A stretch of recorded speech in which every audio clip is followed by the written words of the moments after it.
오늘 본문 73편의 시인이 매우 큰 고통을 지금 겪고 있습니다. 그의 문제가 무엇일까요?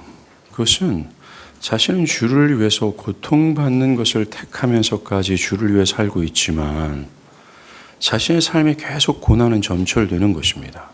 그것에 반해 자기중심성을 가지고 이기적으로 살아가는 악인들은 번영과 형통의 삶을 살아가는 거예요.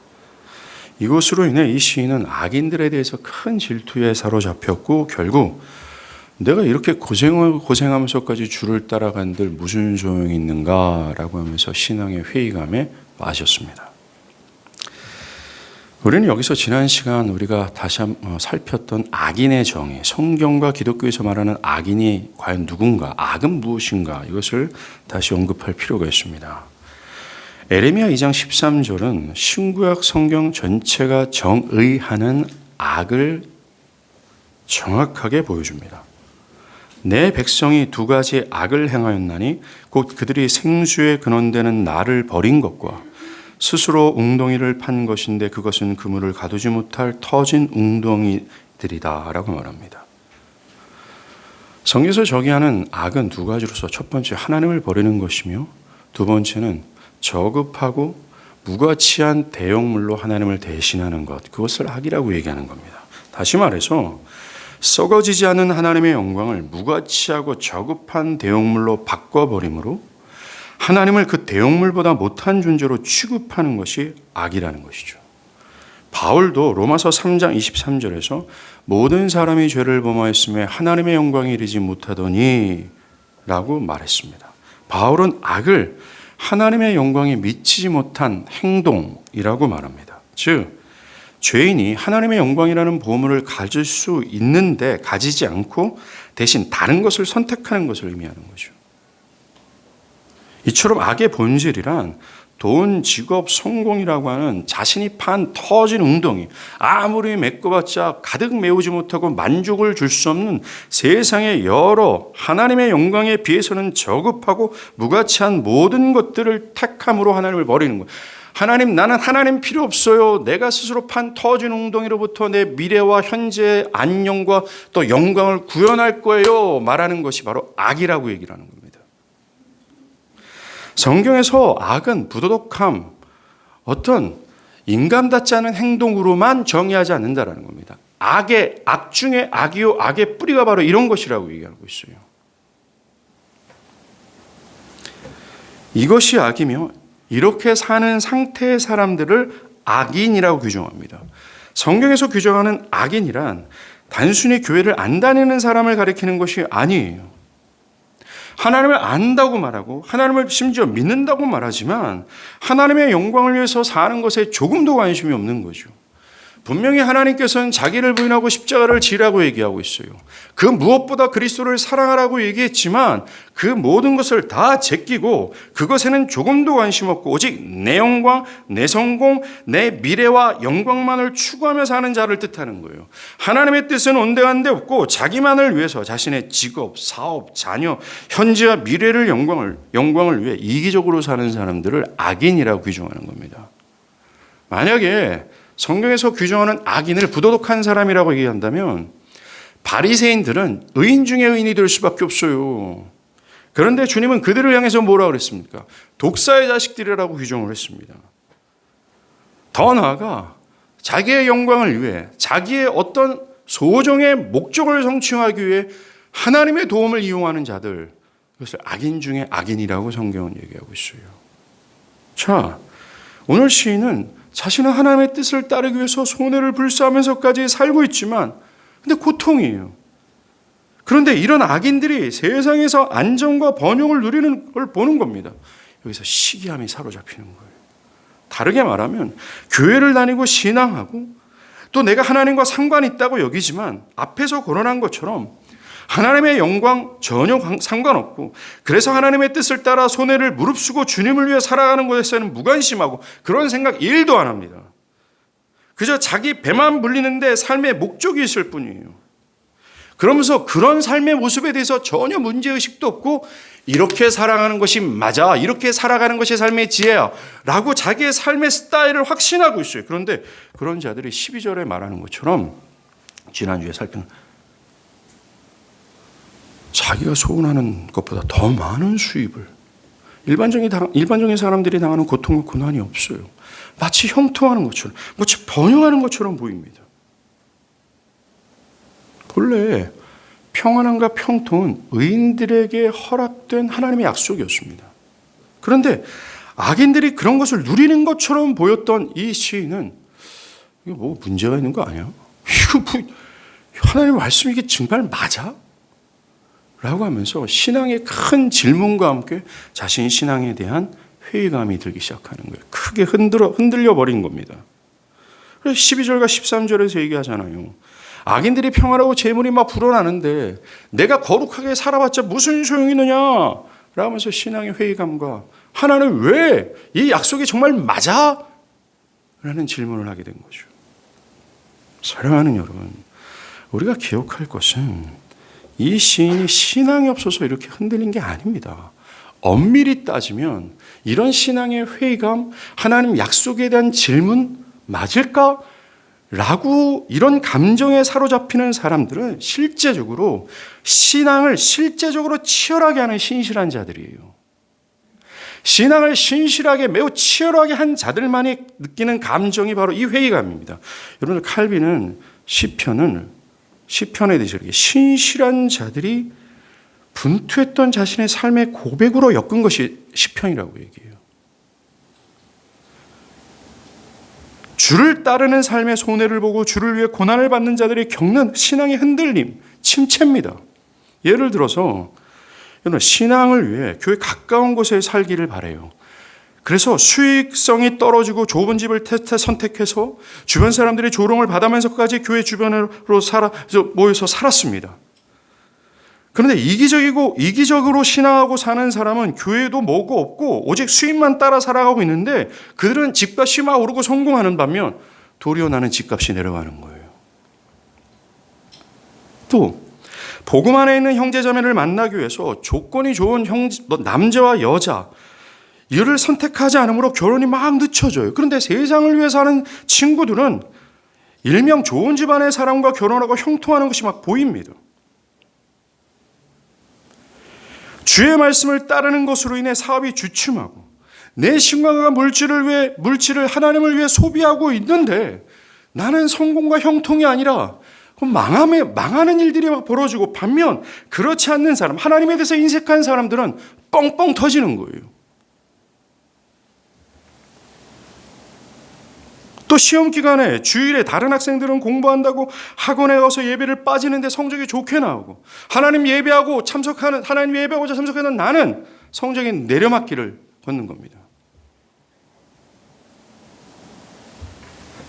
그들만이 느끼는 회의감입니다. 주를 위해 삶의 손해를 보고 핍박을 받고 고통 중에 있는 사람들이 오직 자기만 알고 자기 영광만을 추구하는 자들이 형통하고 평안할 때 자연스럽게 오는 회의감, 질투라는 거예요. 우리가 지난 시간에 13절을 본 것처럼 이 시인은 신앙이 열렬했어요. 주를 위해 고난을 받을 정도로 열렬했습니다. 오늘 엄밀히 말해서 이 시편, 우리가 읽는 이 시편은 이런 신실한 자들, 신실하지만 흔들렸고 신실하지만 침체에 빠진 이 하나님의 백성들을 향한 위로요, 또는 그들이 어떻게 해결해야 될까 그 방책을 준 묘안입니다. 여러분들, 서 있는 자만이 미끄러질 수 있어요. 선 적이 없는 사람은 결코 미끄러지지 않습니다. 오늘날 많은 교인들이 오늘 시인의 감정을 느끼지 못하는 첫 번째 이유는 그들이 주를 위해 고난받는 신앙과 삶을 하지 않기 때문입니다.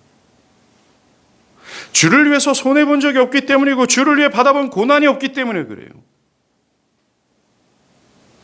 그저 자기중심성으로 극도의 이기적인 마음으로 하나님의 영광과는 무관하게 자기 영광만을 추구하는 신앙과 삶의 스탠스를 추구하기 때문에 그렇습니다.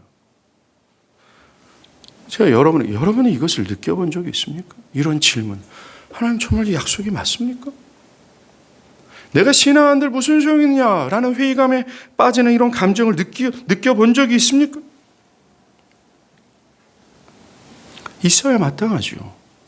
아까도 제가 말씀드린 것처럼 이 칼빈이 말한 이 시편은 정말 신실한 자들의 삶의 여러 고통과 고뇌와 질문과 회의감 속에서 어쩔 수 없이 뿜어져오는 신앙의 고백으로 엮인 책이에요. 여러분 만약에 신실한 자들이라면 이 책을 읽으면서 깊이 동감할 겁니다. 나도 이런 회의감이 있었는데, 아니 나는 지금 이 질문이 있는데 과연 이 질문을 하나님께서 어떻게 답하실까? 있어야 마땅합니다.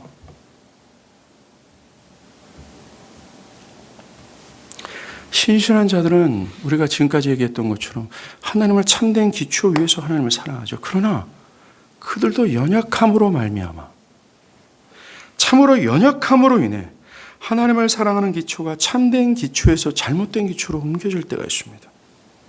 오늘 시인이 그랬어요. 여러분, 참된 신자가 하나님을 사랑하는 참된 사랑의 기초는 하나님 앞에 하나님께 내가 무엇을 얻어서 하나님을 사랑하는 것이 아니라 하나님의 본성이 너무나도 사랑스럽다라는 사실, 하나님 자신이 사랑스러운 분이시고 사랑받으실 가치가 있는 분이라는 것에 있다라는 거예요. 그런데 위선자들은 다릅니다. 그들이 하나님을 사랑하는 그들의 기초는 뭡니까?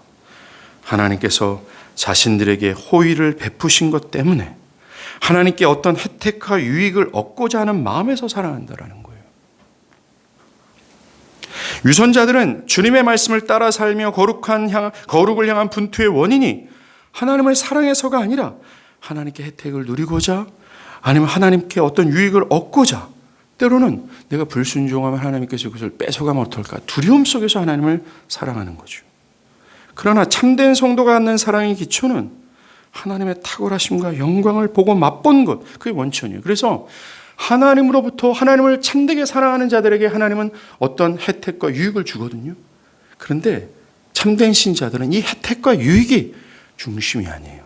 부수적인 것이며 그냥 하나님을 사랑함으로 나타난 하나의 결과로, 그것이 그들에게 중요한 요소가 되지 않습니다. 그런데 위선자들은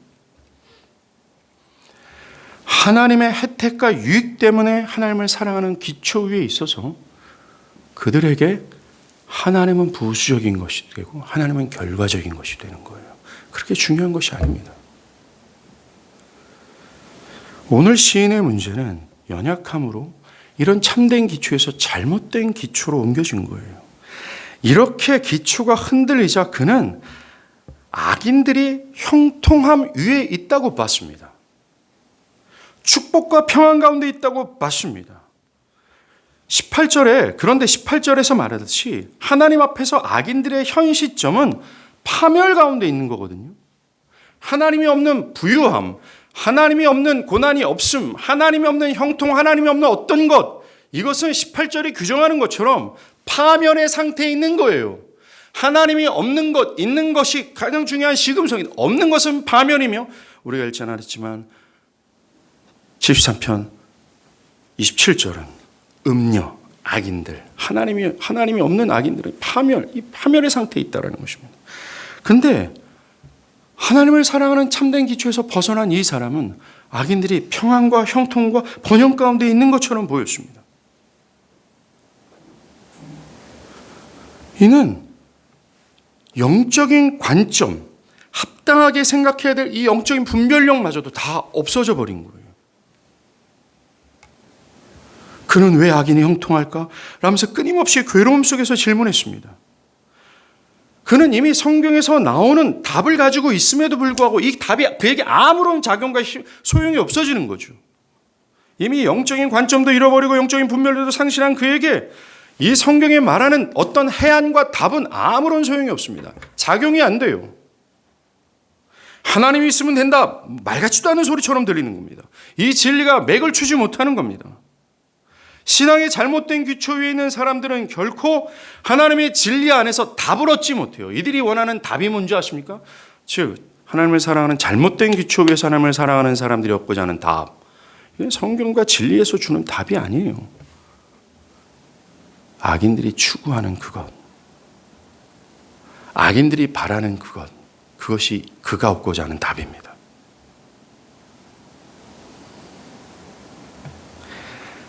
자신의 삶도 악인들이 바라는 하나님과 관계없는 형통이 있어야 되는 거예요.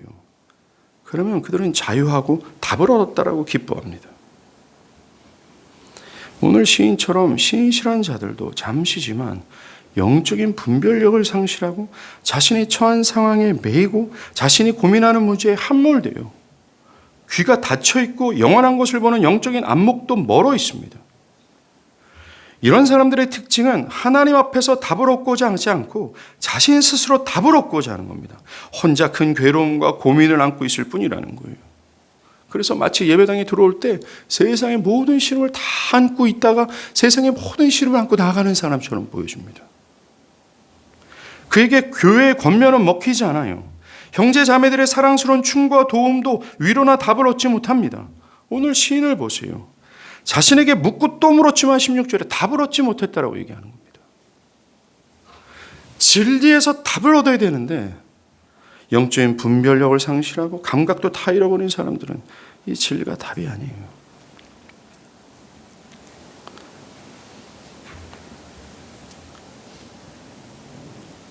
답이 아닙니다. 그런데 이런 자가 오늘 보면 17절에 성소에 들어갈 때야 비로소 답을 얻습니다.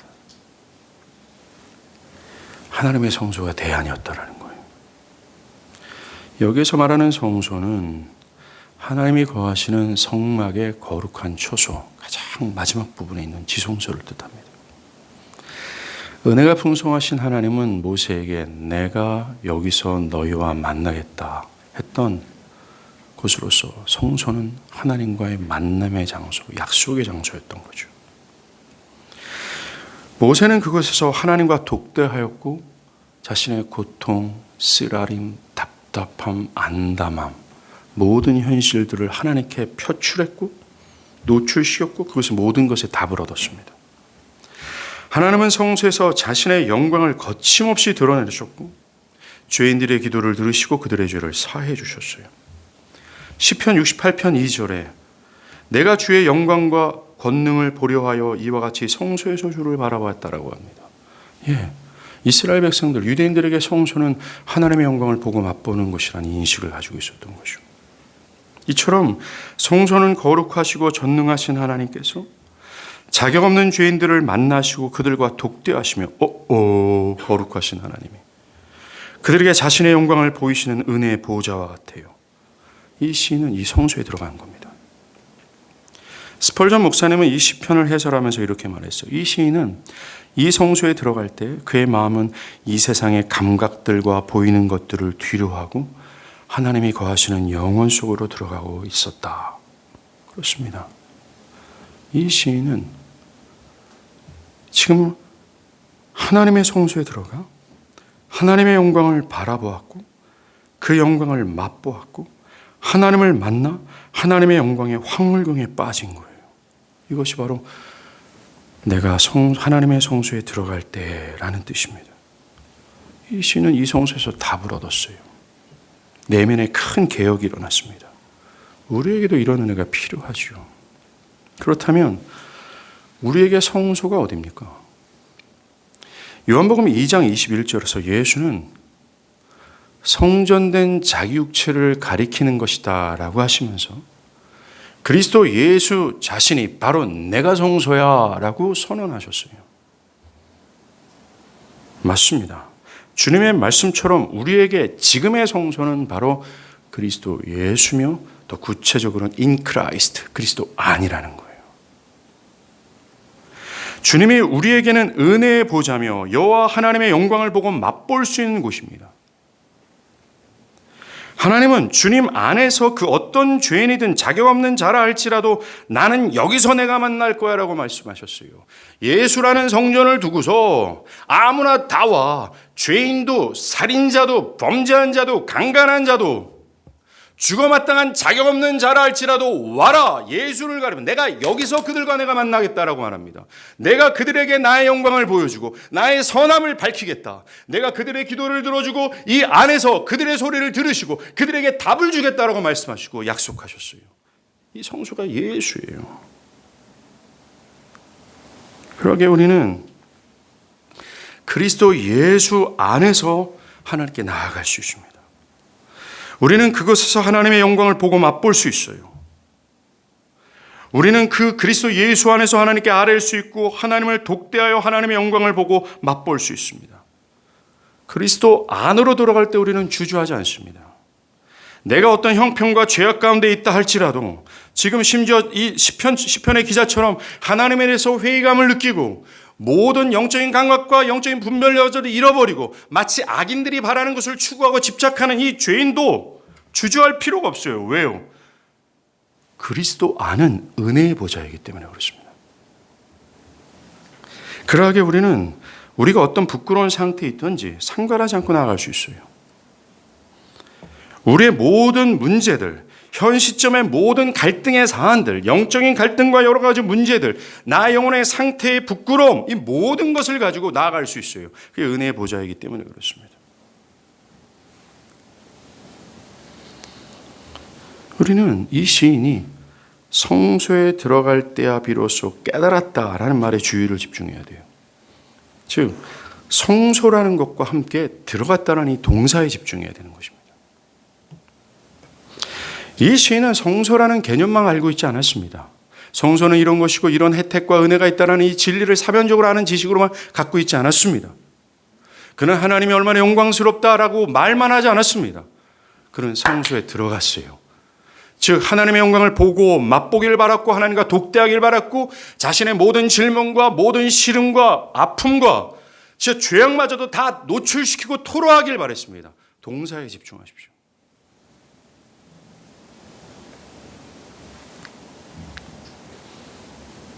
우리도 들어가야 되겠죠. 우리가 성소에 들어간다라는 첫 번째 가장 우선적인 의미는 회심을 뜻합니다. 그리스도 예수 안에서 전인격의 하나님으로부터 믿음으로 의롭다함을 받아 하나님께로 이끌리는 것이죠. 그런데 오늘 이 본문에서 말씀드리고자 하는 것은 회심한 사람들이 오늘 시인처럼 실패했을 때 찾아야 될 성소라는 거예요. 인생의 답을 얻지 못하고 방황하고 답답할 때 들어가야 되는 성소를 말하는 겁니다. 하나님을 사랑하는 기초, 참된 기초가 흔들려서 신앙의 회의감을 빠진 자들이 찾아가야 될 성소라는 거예요. 회심한 신실한 자들이 실패할 때 찾아가야 될 성소가 뭔지 아십니까? 바로 그리스도 예수 안에서 기도하는 바로 기도를 뜻하는 거예요. 제가 기도라고 할 때 주 예수 그리스도의 이름으로 기도하는 기도라고 말씀드린 것이 바로 그겁니다. 우리는 성소 안에서 기도할 수 있어요. 우리는 그 누구의 이름을 의지하면서 기도하는 것이 아닙니다. 진짜 성소 되신 예수 그리스도, 은혜의 보좌, 아무나 그 누구든지 나아갈 수 있는 넓은 은혜의 보좌 되신 예수의 그리스도의 이름으로 기도하는 거죠. 그 기도하는 그 시간이 성소고 그 장소가 성소예요. 그리스도의 이름으로 기도하는 것 자체입니다. 그것이 우리에게 성소입니다. 그렇습니다. 참된 신앙은 기도를 통해 그리스도 안에서 하나님과의 교통과 사귐이 있을 때야 비로소, 그 기도가 더해질 때야 비로소 참된 신앙은 비롯되는 거예요. 뭔가 할 수 있다라는 것입니다. 기독교 신앙은 어떤 관념이나 법칙이나 단순히 지식이 아니에요. 기독교 신앙은 관계입니다. 엄밀히 말해서 그리스도 안에서 하나님과의 관계예요. 이게 기독교 신앙입니다. 우리가 보는 것처럼 일상에서 하나님을 그 무엇보다 사랑하는 것으로서 그 사랑으로 어떤 불리한 상황, 손해보는 상황, 주를 따를 때 양보하거나 타협하지 않고 주를 사랑함으로 기꺼이 주를 위해 손해와 핍박을 무릅쓰는 데까지 일어나는 따라가는 실제가 바로 신앙이에요. 이것이 경건이고 경건의 능력의 실제입니다. 신앙은 단순히 교회를 들락거리는 것도 아니고 기독교의 진리를 누구보다 못지않게 잘 아는 것도 아닙니다. 여러분들의 관념 속에서는 예수를 믿어라는 것도 아니라는 거죠. 신앙은 실제예요. 하나님과의 친밀한 관계 속에서, 하나님을 사랑하는 이 관계 속에서 나타나는 어떤 실제예요. 하나님과 관계 친밀함과 하나님을 너무나 사랑함으로 돈, 명예, 성공이 하나님보다 더 무가치하고 저급하게 보여서 때로는 그것을 버리고 하나님을 택함으로 하나님을 영화롭게 하는 것. 실제입니다. 30년, 40년 교회 들락거렸다고 해서 그가 기독교 신앙에 몸담았다는 말에서는 절대로 never 안 돼요. 30년, 40년 교회를 다녀도 그는 성경에서 규정하는 악인의 상태에 머물러 있으며 악을 저지르고 있다는 사실을 기억하십시오. 이런 실제하는 이 기독교 신앙을 하기 위해서 필요한 건 기도가 더해져야 된다는 거예요. 신앙의 회의감, 흔들림, 침체에 빠진 이 영혼이 기도가 더해질 때 뭔가 살아나지 않습니까? 우리가 가만히 있기만 하면 신앙은 절로 되어지는 것이 아닙니다. 그저 기독교 교리를 알고 기독교 신앙의 전통적인 자세를 취한다고 해서 되는 것도 아니에요. 그것에 기도가 덧붙여져야 되는 겁니다. 그리스도 예수 이름으로 기도하여 하나님과 독대하는 성소회로 들어가야 되는 거죠.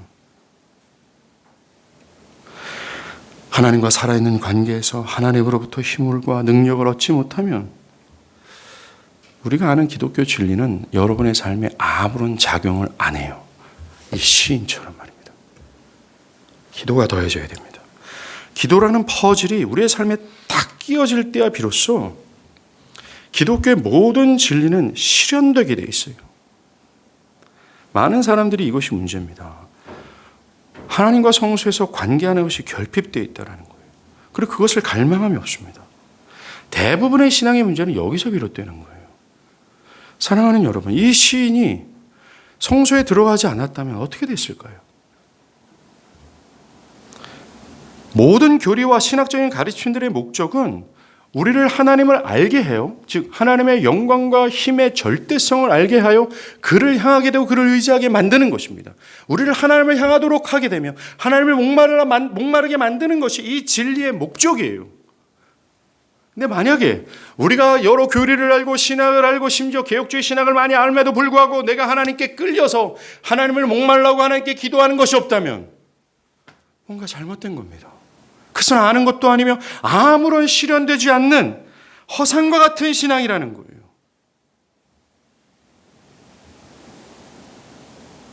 기도라는 퍼즐이 빠진다면 무가치한 겁니다. 그런 사람의 신앙은 형식적이고 생명력이 없는 것이 될 거예요. 그저 죽은 전통이며 자신에 대해서 아무런 문제도 없는 것처럼 여기는 사람이 될 겁니다. 불쌍한 사람이죠. 하나님과 생생한 교통이 없는 사람들은 죽은 사람입니다. 성소가 되시는 그리스도 안에서 하나님을 바라보는 것이 있어야 돼요. 그럴 때 우리의 삶에 계속해서 찾아오는 질문과 문제와 고통과 고난을 해소할 수 있고 답을 얻을 수 있어요. 기도가 없다면 답보 상태에 빠질 수밖에 없습니다. 기도가 더해지지 않는 사람이야말로 비참하고 무서운 상태일 겁니다. 건조하고 딱딱하고 냉랭하고 차갑습니다.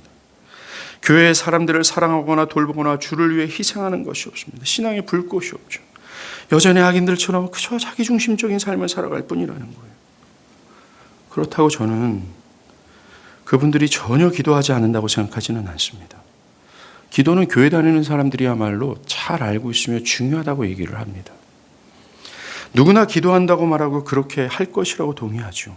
그것을 무시하는 사람들은 없습니다. 문제는 그들의 기도가 매우 형식적이고 죽어있다라는 거예요. 주님은 기도의 표본과 같은 분이었습니다. 주님은 기독교의 모든 진리를 알고 있었고 그 모든 것을 주님의 말씀을 듣던 사람들은 와 놀랍다 했습니다. 거기에다가 주님은 기도를 더했어요. 밤을 새워 기도하셨고 하나님과 교제를 위해 새벽 일찍 일어나셨습니다. 주님은 하나님과 생생한 교제 가운데 계시면서 살아있는 능력과 힘을 갖췄어요. 한마디로 예수는 날마다 성소에 들어가셨다라는 거죠. 특별히 오늘날 같이 제멋대로의 시대, 제멋대로의 견해와 정신의 흐름이 막강한 시대에서 진리를 따라 신앙하기 위해서 필요한 것이 바로 기도예요. 기도하지 않으면 우리는 제멋대로의 세상 정신의 흐름에 무기력해질 수밖에 없습니다. 진리를 따를 수 있는 힘을 얻을 수가 없어요. 이 시인처럼 내가 이렇게 신앙한들 무슨 소용이 있어? 회의감에 빠질 수밖에 없다라는 것입니다. 여러분의 기도는 어떻습니까?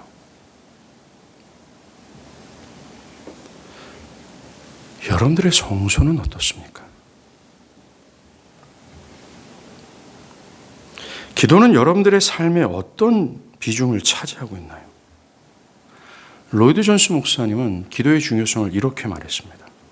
그리스도인의 영적 상태는 기도 생활의 성격에 의해 구별된다. 이것은 지식이나 지혜보다 더 중요하다. 그러나 이 말은 지식의 중요성을 손상시키는 것을 의미하지 않는다. 그것은 참으로 중요하다. 그것은 소중하지만 또 소중한 일은 바로 기도다. 이제 우리는 이 시인이 성소에 가 하나님을 바라볼 때 나타나는 은총, 어떤 유익을 얻었는지를 살펴볼 필요가 있습니다. 이가 성소에 들어갔을 때 어떤 첫 번째는 17절에서 말하듯 이는 악인들의 종말을 깨닫습니다. 악인들을 시기했던 그는 악인들의 종말, 즉 그들의 죽음 이유를 본 거죠. 오늘 보면 18절에서 주께서 참으로 저희를 미끄러운 곳에 두시며 파멸에 던지셨다. 지금 그 악인들이 파멸의 장소에 있다는 것을 본 거예요. 기초가 흔들릴 때 그들은 평안과 형통 위에 서 있다라고 보았습니다. 성공과 행복의 자리에 있다라고 확실히 보였어요. 그런데 이 시인이 하나님의 성소에 들어간 이후에 깨달은 것은 악인이 형통과 행복 위에 있는 게 아니라 파멸 위에 있구나라는 것을 절절히 깨달은 거죠. 이어서 19절에서도 악인들의 파멸이 너무나도 갑작스럽고 처참해서 놀랍고 또 공포스러움이다 라고 느낀 겁니다. 그리고 20절에 악인들의 번영과 평안이 결국 한날 밤의 꿈과 같은 것이다. 허상이다라는 것을 깨달았습니다. 우리가 읽지 않았지만 27절에서 주를 멀리하는 자는 망할 것이고 음녀같이 주를 떠난 자는 주께서 멸하시고 이걸 깨달은 거예요. 그래요. 성소에 들어간 이 시인은 무엇이 참된 삶이고 무엇이 어리석인 삶인지를 인식하게 된 겁니다. 제가 목회하면서 정말 가슴이 메어지고 답답한 것 중에 하나가 형제여 지금 당신은 어리석은 삶을 살고 있는 겁니다. 당신 참 참된 삶을 살고 있는 겁니다. 라고 말하고 싶을 때요.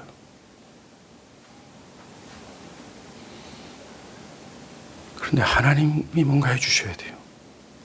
이 성소에 들어간 이 시인은 뭐가 참된 삶, 뭐가 어리석은 이걸 알게 된 거예요. 머리로 한 게 아니라 에드워즈가 말하는 새로운 감각으로 한 겁니다. 이전에 다 알고 있는 지식이었지만 이제야 내가 눈을 떴다라고 알게 된 거예요. 무엇이 축복된 삶이고 무엇이 형통한 삶인지를 알게 된 거예요. 그리고 무엇이 한시적인 것이고 무엇이 영원한 것인지 분별하기 시작합니다. 세상의 끝을 볼 수 있는 영적인 안목과 지각을 갖게 된 거죠. 정말 호세아서 2장 7절의 말씀처럼 여기서는 그가 타락한 이스라엘이거든요. 그가 그 사랑하는 자를, 타락한 이스라엘이 번영과 세상을 추구했단 말이에요. 그 사랑하는 자를 따라갈지라도 미치지 못하며 그를 찾을지라도 만나지 못할 것이라 말씀하신 것처럼 이 시인은 하나님보다 돈, 명예, 성공, 번영을 사랑했던 사람들은 그들이 바라는 것들을 이루지 못할 뿐만 아니라 결국 파멸이구나 이걸 깨달은 겁니다. 사실 여러분 이런 영적인 분별력, 영적인 지혜, 또 영적인 이런 인식 이게 있어야 지금의 세상을 우리가 지금의 세상 속에서 진짜 신앙하지 않겠어요? 이런 참된 지혜와 분별력과 이런 영적인 인식이 살아 꿈틀거려도 이 거친 세상의 정신을 거스르면서까지 주를 따라가기가 힘겨운데 이 지식은 바로 성소에서 비롯됐다라고 얘기했어요. 하나님 앞에서 생겼다라고 얘기하고 있습니다. 우리 주변은 온통 악인과 악인의 정신의 논리로 흘러가고 있어요. 대세가 그렇다라는 겁니다. 그러하기에 우리는 이 안목, 이 분별력이 있어야 돼요. 그렇지 않으면 우리는 화르르 무너져 내릴 수밖에 없어요. 정신을 차리는 것이 필요해요. 현재 여러분의 신앙이 식어지고 성공, 직업, 자녀 이 모든 것에 대해서 조급하게 느껴지고 앞날에 대해서 걱정과 두려움에 사로잡히는 모든 이유는 성소에 들어가지 않기 때문입니다. 그리스도 안에서 기도가 결여되어 있다는 걸 한번 보십시오. 이것을 깨달은 시인은 21절에 내 마음이 산란하며 내 양심이 찔렀다. 산란하고 마음이 찔렀다라는 것은 이겁니다. 심장이 날카로운 칼에 깊숙이 찔려서 고통 속에서 목숨을 잃어가고 있는 위기를 뜻하는 겁니다. 즉 그는 하나님의 성소에서 자신의 심령 골수가 찔러 쪼개임을 당하고 있다는 거예요. 자신의 전 인격이 주님 앞에서 해체당하고 해부당하여서 낱낱이 나의 모든 부끄러움이 다 폭로되고 있다는 겁니다. 그러면서 하나님께서 해부당하고 해체당한 그는 뭐라고 얘기해요? 나는 정말 짐승처럼 무지하고 정말 어리석다라고 고백합니다. 이 시인은 처음에 자신을 지혜자요 의로운 자라고 평가했어요. 하나님을 원망할 정도로 말입니다. 그런데 그는 성소에 들어와서 자신의 진짜 현실을 본 겁니다. 그는 자신이 악인들의 번영과 떵떵거리는 삶을 파멸의 상태로 보지 못하고 축복으로 여겼다라는 이것을, 악인들이 악함 속에서 수입을 더 크게 벌어들이는 것, 고난 없는 그들의 삶이 형통이요 평안이라고 여겼다라는 것을 깨닫고 내가 너무나 부끄럽고 무지하고 어리석고 악하고 나니 짐승과 같다라고 해서 분통을 터뜨리면서 눈물을 흘리고 있는 거예요. 하나님 안에 있는 것이 참된 축복이고 고난과 손해를 거스면서 주를 따르는 것이 형통인 줄을 몰랐던 자신이 무지하다 한탄하는 겁니다. 성소에 들어가서 자신의 모습을 제대로 보지 못할 때 이 시인은 악인들의 삶을 부러워했어요. 자신의 견해와 정신이 맞다고 생각했습니다. 자신이 다 맞대요. 틀린 게 없대요.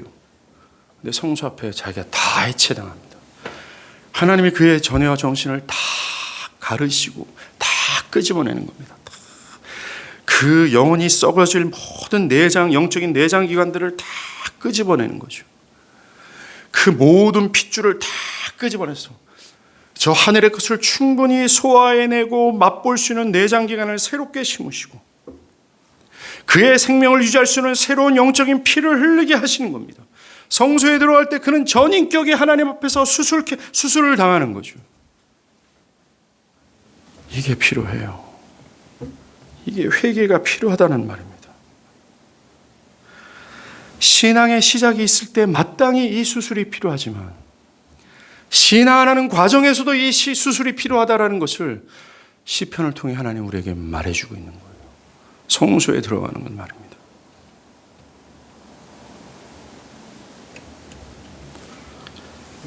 이 회개가 이제 영광으로 이를 이끄는 것을 보게 됩니다.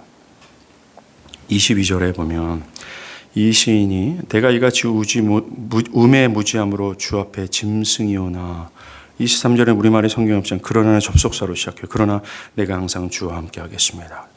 자신을 우매 무지한 짐승과 같다라고 하면서 내가 짐승 같지만 내가 주님과 함께 하겠습니다. 주님을 따르겠습니다 라고 결단해요. 섬기겠다라고 반응합니다. 결단합니다. 그때 하나님은 그런 고백, 그런 결단하는 그를 어떻게 반응하셨을까요? 하나님은 그가 내민 손길을 뿌리치지 아니하시고 그의 손을 잡으세요. 나는 주님과 함께, 나는 참 부끄럽고 짐승과 같지만 나는 주님과 함께 하겠습니다 라고 하는 자격 없는 자의 손내밈을 하나님은 당신의 오른손으로 그를 붙들어 주시는 것으로 응답하신 거죠. 그래서 오른손을 붙들었다라는 것은 고대 근동 지역에서 신이 왕을 영광의 자리로 인도할 때 사용되는 표현이에요. 그를 하나님의 영광으로 이끌어 올리신다라는 거죠. 이게 진짜 은총이요 은혜 아닙니까? 자격 없는 자가 손을 내밀 때 그 손을 잡아주시는 것이 말입니다. 이 시인을 향한 하나님의 변함없는 사랑이에요. 하나님을 가진 자로서 악인을 흠모했던 어리석고 짐승과 같은 자의 손을 잡고 하나님은 당신의 은밀한 곳으로 당신의 영광의 영광으로 이끄시는 은총을 베푸신 겁니다. 실패자의 손을 잡아주신 거예요. 자신을 반역한 자의 손을 잡아주신 겁니다. 미끄러져 넘어진 자를 하나님은 그의 손을 잡아준 거예요. 터진 웅덩이를 잡고 자신의 생명의 근원 되신 하나님을 버린 자의 손을 잡아준 거예요. 정말 상한 갈대를 꺾지 아니하시고 꺼져가는 심지를 끄지 아니하시는 은혜의 하나님을 이 사람은 경험한 겁니다. 그는 손을 잡게 된 거죠. 은혜의 하나님을. 그리고 감격한 겁니다. 하나님이 이렇게 선하시고 긍휼과 자비가 무궁하시다니. 우리가 하나님 앞에 진짜 회개한다면 하나님 우리를 외면하지 않아요. 여러분의 손을 잡고 영광에서 영광에 이르게 합니다. 그 하나님의 선하심을 우리는 보고 맛볼 수 있게 되는 거죠. 사랑하는 여러분, 이 시인이 얻은 최종적인 답이 이제 왔어요. 바로 하나님입니다. 딴 게 아니라 하나님의 선하심이었더라는 거예요. 그는 성서에서 자기가 거지 같은 인간이라고 하는 자신의 실제를 낱낱이 고발당하고 해체당했어요. 그래, 나 같은 자에게 손을 뻗으신 그 하나님을 만남으로 그는 하나님이 참으로 선하시구나. 그것으로 다시 한번 하나님의 영광에 매료된 겁니다. 결국 그는 이렇게 고백하지요. 25절. 한번 25절 다 같이 한번 읽어볼 텐데, 우리 모두의 진짜 고백이 되길 바랍니다. 시작. 하늘에서는 주 외에 누가 내게 있으리요? 땅에서는 주밖에 나의 사모할 자가 없나이다. 정말 이 시인은 하나님 없으면 죽을 것 같고 하나님 없으면 안 된다는 건 그 하나님을 향한 절대적인 상태가 되어버린 거예요. 회의감에 빠진 이유가 하나님을 사랑하는 기초가 잘못되었기 때문인데, 그런데 이제 하나님을 바라보는 것으로 인해 하나님께서 나의 어떤 혜택과 유익을 줘서 하나님을 사랑하는 것이 아니라 하나님 자신에 대한 매료에 흠뻑 빠져 하나님을 사랑하게 된 거죠. 심지어 26절에 뭐라 그래요? 내 육체와 마음이 쇠약하나 하나님이 나의 영원한 분기시다. 여러분, 이 시인은 지금 자신의 육체와 마음이 많이 고통 가운데 있어요. 근데 그 마음과 육체를 돋구는 어떤 물질적인 요소를 구하는 것이 아니라 하나님을 구하고 있는 겁니다. 그에게 절대적인 가치와 최고의 권위자가 되어버린 거죠, 하나님이.